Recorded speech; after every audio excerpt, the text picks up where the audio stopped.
नमस्कार। आप live studies देख रहे हैं, आपके साथ मैं हूं वसीम खान और आप लाइव स्टडीज का खास कार्यक्रम देख रहे हैं। मुद्दे की बात देखिए, बात बहुत आगे बढ़ चुकी है। एक तरफ जहां चिराग पासवान गरज रहे हैं, दूसरे तरफ जीतन राम मांझी भी खूब गरजे हैं। चिराग पासवान ने बीते दिनों उदाहरण जीतन राम मांझी को लेकर दिया, जिसके बाद एक बार फिर से सियासत गर्म हो चुकी है। देखिए, दोनों ही पार्टी के प्रवक्ता आज लाइव सीरीज से जुड़े हैं। एक तरफ जहां हिंदुस्तानी अवाम मोर्चा सेकुलर से नंदलाल मांझी हैं, कद्दावर नेता हैं, प्रवक्ता हैं, वहीं चिराग पासवान युवक, देखिए, अनुपम पासवान है, बेबाकी से अपनी बातों को रखते हैं। बिना वक्त जाया किए हुए सीधा चलते हैं नंदलाल मांझी जी के पास। चिराग पासवान को सुना आपने। चिराग पासवान ने आपके पार्टी के नेता जीतन राम मांझी को लेकर उदाहरण दिया। क्या संतुष्ट हैं उनके उदाहरण से? छुआछूत आधार माना जाए? देखिए, कहना चाहेंगे वसीम साहब कि चिराग पासवान जी ने जो बोला है उनको सुनने की आवश्यकता है। लगातार चिराग पासवान जी ये बोल रहे हैं कि छुआछूत के माध्यम से या फिर मुख्यमंत्री रहते हुए धुलाया गया था मंदिर को। तो हम लोग कहना चाहते हैं कि समाज में कई ऐसे तरह के लोग होते हैं जो इस तरह का मानसिकता पाल कर रखते हैं, लेकिन केवल उसका आधार बना करके अन्य वर्ग के लोगों को इसका लाभ नहीं देना, ये कहीं से उचित नहीं आता है। सुप्रीम कोर्ट का जो बेंच है 7 सदस्यीय, इन सब चीजों का कहीं न कहीं इसका अध्ययन किया हुआ है। सामाजिक, राजनीतिक, आर्थिक, ये तीनों मापदंड के आधार पर ही किसी चीज का फैसला लेना चाहिए।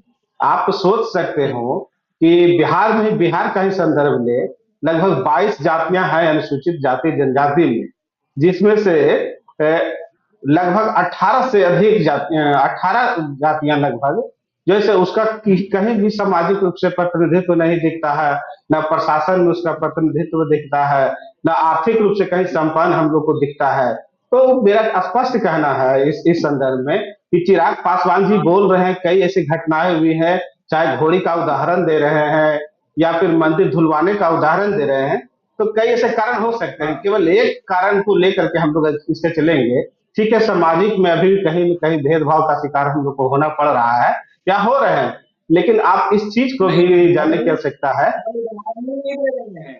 वह तो अनुसूचित जाति से जो सांसद जीत कर आए हैं, उनसे बात भी कर रहे हैं, उन लोगों को इकट्ठा भी कर रहे हैं और एक सर्वदलीय बैठक भी करेंगे। तमाम अनुसूचित जाति से जो सांसद जीत कर आए हैं, उनके साथ बातचीत करेंगे।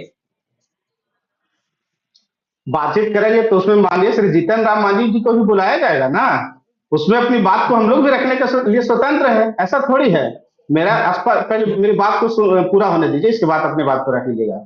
मेरा कहना है कि बाबा भीमराव अम्बेडकर जी ने प्रत्येक 10 पद पर आरक्षण की समीक्षा होने की बात कही थी। आरक्षण का मूल अवधारणा क्या है, इस चीज को समझने की आवश्यकता है वसीम साहब। आरक्षण की मूल अवधारणा वो है कि समाज में वैसे लोग जो सामाजिक रूप से पिछड़ गए हैं, आर्थिक रूप से पिछड़ गए हैं, जिनका राजनीतिक रूप से पिछड़ गए हैं, कहीं न कहीं समाज में पिछड़ेपन का किसी न किसी कारणवश शिकार हुए हैं, वैसे लोगों को आरक्षण के माध्यम से समानता का अधिकार की तरफ उनको जोड़ने का हम लोग एक अवसर प्रदान करते हैं। आरक्षण का मूल अवधारणा यही है। और ये केवल चिराग पासवान जी हो या फिर कोई कि केवल छुआछूत को अवधारणा मान करके लेकर के चलना कतई उचित नहीं है। छुआछूत के अलावा आप आर्थिक विषमता भी दे सकते हैं। आप बताइए, आजादी के 76 साल से अधिक बीत गया है, आज भी मांझी, मुसहर, डोम, मेहतर, बांसकोर की जो साक्षरता दर है वह 15% से कम है। तो इस गुनाह का गुनहगार कौन है, इसकी भी तो समीक्षा होनी चाहिए। बाबा भीमराव अम्बेडकर जी ने कहा था कि प्रत्येक 10 वर्ष पर इसकी समीक्षा हो, तो क्यों नहीं समीक्षा हो रही है? जरूरत क्यों है? अनुपम पासवान को जरा सुन लेते हैं। अनुपम पासवान जी, आपने सुना नंदलाल मांझी जी को, जीतन राम मांझी ने जो बातें रखी वो उन्हीं चीजों को दोहरा रहे हैं।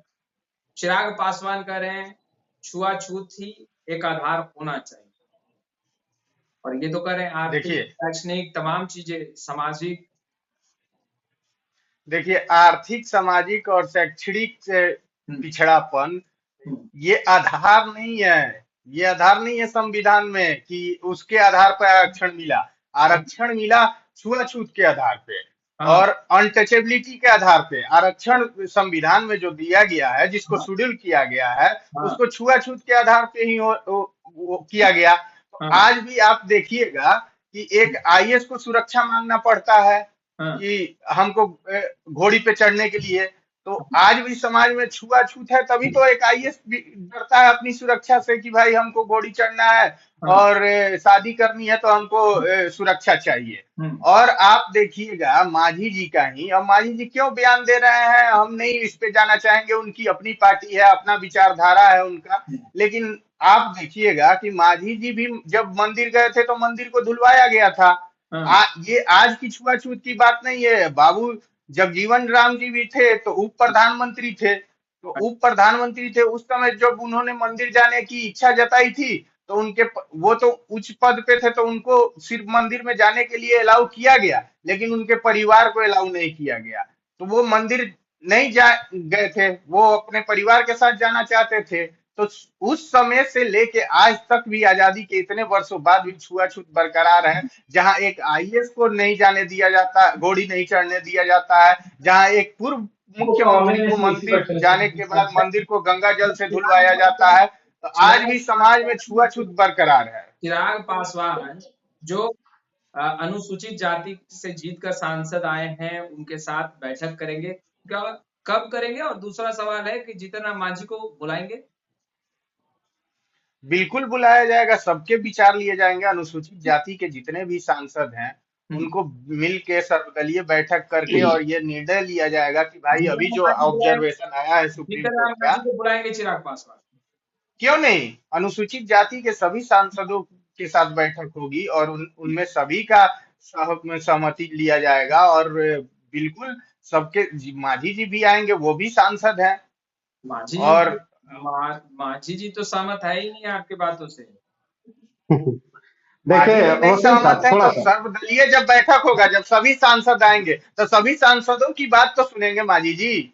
चलिए, अब नंदलाल जी आप कुछ कह रहे थे, बोलिए। देखिए देखिए अनुपम भाई से भी कहना चाहते हैं और आपसे भी कहना चाहते हैं, मांझी जी को जब बयान को आप लोग ने अध्ययन किया हुआ है तो कभी वो किसी का विरोध नहीं किए, ना ही वो आरक्षण समाप्त होने की बात कही है, ना ही किसी कोटि से किसी को अलग करने की बात कही है।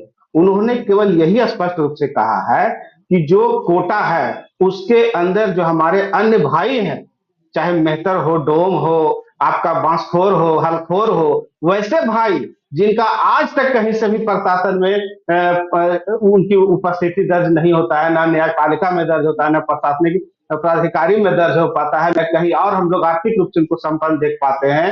तो मेरा कहना है कि जो भाई आपके जो ये सामाजिक परिदृश्य है, जो आकलन है आपका गरीबी उन्मूलन का, या फिर जो पीछे छूट गए हैं, वैसे लोगों को आखिर आप कब मौका दीजिएगा? लगातार कुछ वर्ग के लोग, मेरे पहले मेरी बात को, कुछ लगातार लगातार कुछ वर्ग के लोग, जी जी, क्लियर हो गए हैं। ना ही हम यह कह रहे हैं कि जीतन राम मांझी आरक्षण का विरोध कर रहे हैं, और ना ही हम यह कह रहे हैं कि वो उस तरह की बातें कर रहे हैं जैसे जो लगे कि नहीं बहुत ज्यादा आरक्षण को लेकर के जीतन राम मांझी सीरियस नहीं। ये तमाम बातें हम बिल्कुल नहीं कर रहे हैं। हम कह रहे हैं कि चिराग पासवान कह रहे हैं कि छुआछूत एक आधार है और इसको ही माना जाना चाहिए। जीतन राम मांझी इस बात से इत्तेफाक नहीं रखते। तो एक तरफ जहां चिराग पासवान सभी लोगों से बात कर रहे हैं, वहीं दूसरे तरफ जीतन राम मांझी क्या कर रहे हैं? क्या जीतन राम मांझी भी सभी से बात कर रहे हैं? यह बताइए आप कि कितने अनुसूचित जाति से जो सामाजिक संगठन बनाए गए, उन लोगों से बातचीत हुई है? चिराग पासवान तो कर रहे हैं, जीतन राम मांझी की आज बातचीत भी, हुई है? आज बिल्कुल हो रही है।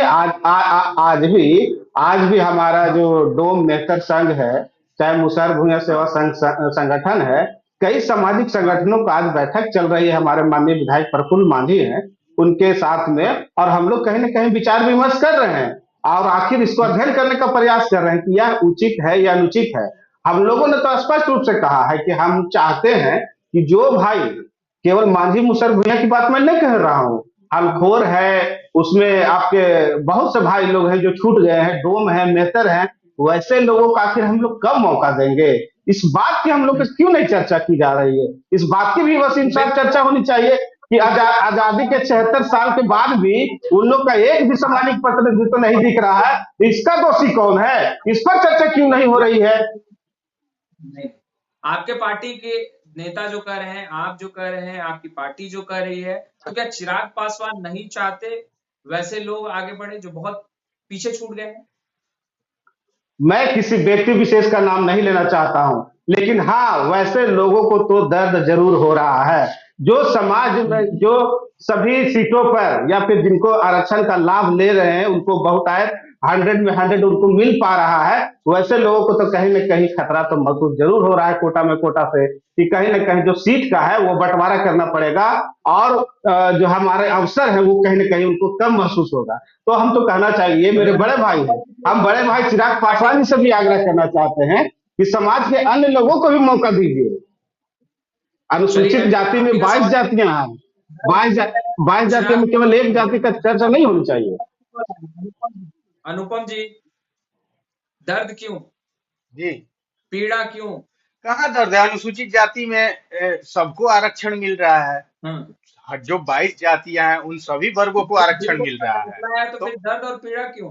देखिए, और जो आरक्षण में वर्गीकरण का जहां तक सवाल है, तो इसमें कहाँ वर्गीकरण जायज है? आप बता दीजिए कि आज भी चाहे मेरे बड़े भाई बता दें कि आज भी उच्च अधिकारी कोई आईएएस बन जाए, कोई नेता बन जाए, कोई मंत्री बन जाए, पूर्व राष्ट्रपति तक को मंदिर जाने के बाद मंदिर को धुलवाया जाता है। तो क्या यही विडंबना है? ये छुआछूत का ये नहीं है, ये छुआछूत नहीं है देश में। तो जब तक छुआछूत रहेगा, अनुसूचित जाति में सवाल ही नहीं है वर्गीकरण का, और ये बिल्कुल जायज नहीं है। और इस पे हमारी पार्टी की असहमति है, और इस असहमति को हमारे राष्ट्रीय अध्यक्ष जी ने पुरजोर तरीके से ये किया है, उसका ठान लिया है। जाएंगे सुप्रीम कोर्ट और आग्रह करेंगे पुनर्विचार के लिए। चिराग पासवान ने ठान लिया। बिल्कुल, सुप्रीम कोर्ट भी जाएंगे हम लोग, पुनर्विचार याचिका दाखिल करेंगे और कोर्ट से यह आग्रह करेंगे माननीय उच्च न्यायालय से कि ये जो पुनर्विचार इस पे किया जाए। देखिए वसीम साहब, हम तो जी जो मेरे भाई बोल रहे थे, तो सुप्रीम कोर्ट का दरवाजा सभी के लिए खुला हुआ है। हम बता देना चाहते हैं वसीम साहब कि यह मामला आज से नहीं चल रहा है, ये 2004 में भी मामला गया था, जिसमें और जब इस कोटा में कोटा को जो बात आई है सुप्रीम कोर्ट के द्वारा, उसके अगर अध्ययन को आप उसका अध्ययन कीजिएगा तो उसमें स्पष्ट रूप से कहा है कि राज्य सरकार के स्वविवेक अनुसार ही आरक्षण को लागू हम लोग करने का प्रावधान है। यानी राज्य सरकार फैसला लेने के लिए स्वतंत्र है कि कोटा में कोटा हम लागू करें या नहीं करें। ये तो बिल्कुल तय राज्य सरकार के ऊपर है, ऐसा तो है नहीं कि केंद्र सरकार इसको तय कर रही है। तो मेरा स्पष्ट रूप से कहना है कि बिहार में 18 जातियां 22 जातियां अनुसूचित जाति में, तो 22 जातियों में किन किन की आबादी साक्षरता दर पर सबसे कम है, किन किन की सहभागिता विभागों में कितना कम है, उनकी आर्थिक संपन्नता कितनी बढ़ी है, उनकी राजनीतिक संपन्नता क्या हुई है, उनका सामाजिक स्थिति क्या है, इसका भी तो अध्ययन होना चाहिए। इस पर बात क्यों नहीं किया जा रहा है? इस पर आखिर हम लोग उसको जांचेंगे परखेंगे, जैसा कि बाबा भीमराव अम्बेडकर जी ने कहा था, मान्यवर काशीराम जी ने भी कहा था कि जिनकी जितनी संख्या भारी मिले उसको इतना हिस्सेदारी। और जिस छुआछूत की बात ये कह रहे हैं, जिस मैंने अनटचेबिलिटी की बात कर रहे हैं, तो आप समझ लीजिए वसीम भाई, आज 2024 है, हम लोग 1947 के आधार पर बहुत सी चीजों को डिसीजन नहीं कर सकते थे। उस समय छुआछूत 90% पूरे समाज में व्याप्त था, लेकिन अभी सिर्फ उल्टा है, मात्र 10% या 20% लोग ही छुआछूत की भावना उस तरह के दिमाग में रखते हैं। तो कहीं ना कहीं परिदृश्य चेंज किया है, माहौल चेंज किया है। नए माहौल में हम लोग को नए लोगों को मौका देना चाहिए, मेरा ये कहना है। आप 1947 के माहौल से 2024 का माहौल की तुलना नहीं कर सकते। चलिए, बेशक। अनुपम जी, एक आखिरी सवाल और सीधा सवाल, क्या जीतन राम मांझी से अब तक चिराग पासवान की कोई बातें हुई हैं? ये मेरे जानकारी में नहीं है। तो बहुत निकल कर आ गए, अब तो आमने सामने की बातें हैं, अब सर्वदलीय देखिए ये मेरे जानकारी में नहीं है कि बात हुई है कि नहीं हुई है, लेकिन हम इतना जरूर कहेंगे कि हाँ, बाबा साहब और बापू के बाबा, हमारे भाई साहब जो बाबा साहब के बार बार दुहाई दे रहे हैं बाबा साहब के विचारों की, तो बाबा साहब और बापू के बीच, महात्मा गांधी के बीच पुनः पैक्ट के समझौते पे ही आरक्षण लागू किया था, जो छुआछूत के आधार पे था। और आज भी समाज में छुआछूत बरकरार है। तो जब तक छुआछूत देश में समाप्त नहीं हो जाता, तब तक सभी वर्गों के लिए, अनुसूचित जाति के सभी 22 जातियों के लिए आरक्षण बराबर लागू रहना चाहिए। आरक्षण की चलिए, समीक्षा क्यों नहीं होनी चाहिए 10 वर्ष में? किसको मिल रहा है, किसको नहीं मिल रहा है, क्यों नहीं मिल रहा है, आखिर मिल रहा क्योंकि है तो किसी को छुआछूत ज्यादा मिल समाज रहा में है। बरकरार है आज भी, क्योंकि अरे आज भी भैया, छुआछूत बरकरार है आप समाज तो में। वही चीज बोल रहे हैं ना, परिदृश्य 1947 वाला 2024 में क्यों तुलनात्मक अध्ययन कर रहे हैं? आप आज भी 2024 क्यों में एक छुआछूत राष्ट्रपति को समाज मंदिर जाने पे गंगा जल से बिल्कुल धुलवाया स्पष्ट जाता है? कर रहे हैं आज कि भी आपके ही पूर्व नब्बे मुख्यमंत्री प्रतिशत को नब्बे और हमारे प्रतिशत पूर्व लोगों की तुलना मुख्यमंत्री जी को अभी नहीं क्यों कर सकते मंदिर हैं। जाने पे धुलवाया जाता है तो मंदिर? केवल छुआछूत का आधार नहीं बनाया जा सकता है। समाज में आरक्षण का दायरा, सम, जो समाज आप में पिछड़े लगे थे आप उनको भी मौका देने का आप अवसर है। केवल एक आप आधार पर भैया उसकी संविधान को अच्छे से संकल्पना पढ़िए ना। नहीं। आप संविधान को अच्छे से पढ़िए, अरे उस संविधान में शेड्यूल ही किया गया है छुआछूत के आधार पे। केवल चलिए एक आधार को देखिए, नहीं माना जा आरक्षण सकता है। आप केवल एक आधार को चिराग लेकर के चल रहे हैं, ये कहीं कतई से स्वीकार नहीं है। आर्थिक आप कहीं समय से के अनुसार सभी चीजें आर्थिक चेंज करती सामाजिक हैं, और उस चीज को शैक्षिक स्वीकार करने आधार की नहीं जरूरत है। है। पुनः विचार कर छुआछूत ही चुके हैं आधार है और आरक्षण चिराग का। पासवान वही सभी अनुसूचित जाति से जो सांसद जीत गए हैं उनके साथ चिराग पासवान बैठक भी करेंगे। देखिए, जीतन राम मांझी को भी बुलाया जाएगा। क्या कुछ फलाफल निकलकर सामने आता है? क्या चिराग पासवान कोर्ट की ओर और कोर्ट का दरवाजा ठकठकाएंगे, सुप्रीम कोर्ट का दरवाजा ठकठकाएंगे और कहेंगे कि साहब एक बार पुनः विचार कीजिए। खैर, इस वीडियो में फिलहाल इतना ही। आपका बहुत बहुत